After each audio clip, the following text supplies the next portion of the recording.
আমাগো দিন এত খারাপও ছিল না। অনেক কিছু না থাকলেও রূপারে নিয়ে আমরা ভালোই আছিলাম।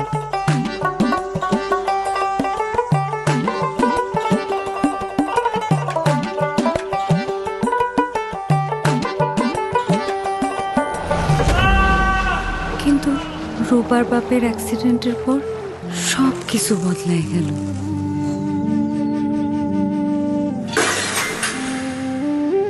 একদিন দুই দিন পর পর আসে 2 কেজি চাল দাও। চালটা কি বাসে আসে নাকি? আগের টাকা দেওয়ার নাম নাই। আধা কেজি চাল দিয়েছি।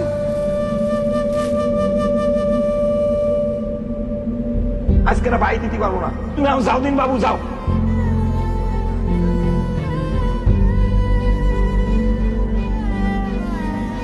মা এই অর্থটা দিয়ে তার সন্তানদের স্বাস্থ্য যেরকম খেয়াল রাখতে পারবে, একই সাথে সে তার লেখাপড়া, বাচ্চাদের লেখাপড়ার দিকে মনোযোগ দিবে।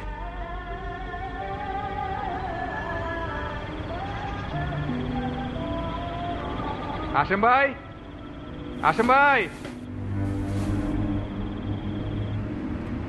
আসেম ভাই, এটা দাও। ভাবি এটা রাখেন। ভয়ের কিছু নাই, আর চিন্তা করেন না ভাবি, সময় আর আমাকে এরকম থাকবো না। আপনি কি আমাকে ফ্যামিলি কার্ডের কথা শুনছেন? এই দেখেন, আমরা ফ্যামিলি কার্ড করতেছি। যে হাত সংসার গড়ে সেই হাতেই আসুক শক্তি। পর্যায়ক্রমে 4 কোটি পরিবারের নারী সদস্য পাবেন ফ্যামিলি কার্ড, যা দিয়ে নগদ অর্থ, স্বল্প মূল্যে বাজার সহ পাবেন নানা সুবিধা। ঘরের নারী হবেন আরো স্বাবলম্বী, সংসারে আসবে সমৃদ্ধি। সবার আগে বাংলাদেশ।